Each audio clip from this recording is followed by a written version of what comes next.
سورہ آل عمران کا آخری رکوع بہت حسین ادب پارا ہے. ان فی خلق السماوات والارض واختلاف اللیل والنہار لآیات لأولی الالباب.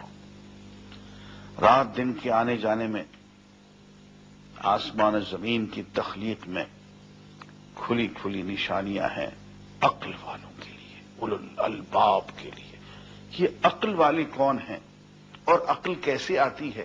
الذین یذکرون اللہ قیاما وقعودا وعلی جنوبہم ویتفکرون فی خلق السماوات والارض ربنا ما خلقت ھذا باطلا سبحانک فقنا عذاب النار. یہ اللہ کا ذکر کرتے رہتے ہیں، کھڑے ہوئے بھی، بیٹھے ہوئے بھی، لیٹے ہوئے، ہر حال میں، اور سوچتے رہتے ہیں، غور و فکر کرتے ہیں آسمانوں اور زمین کی تخلیق میں. اور جب غور و فکر کرتے ہیں تو اس نتیجے پہ پہنچتے ہیں کہ بھائی یہ ساری کائنات بے مقصد نہیں بنائی گئی. یہ ایک بہت بڑا نظام ہے، بہت بڑا منصوبہ ہے، ایک بہت بڑی خیر ہے، اور اس منصوبے کا ایک حصہ ہم بھی ہیں. اے اللہ، ایسا نہ ہو کہ ہماری زندگی جو ہے تیرے منصوبے، تیری مرضی، تیرے نظام کے خلاف چلنے لگ. ایسا نہ ہو.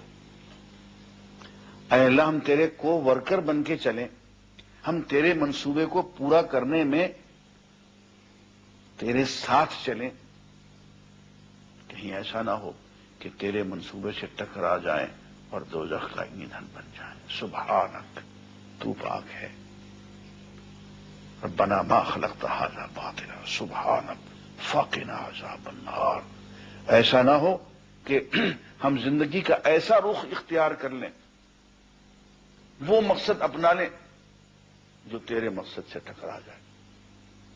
جو نذیر اکبر آبادی نے کہا کہ جس کام کو جہان میں آیا تھا تو نذیر، خانہ خراب تجھ سے وہی کام رہ گیا. کہیں ایسا نہ ہو. فقنا عذاب النار.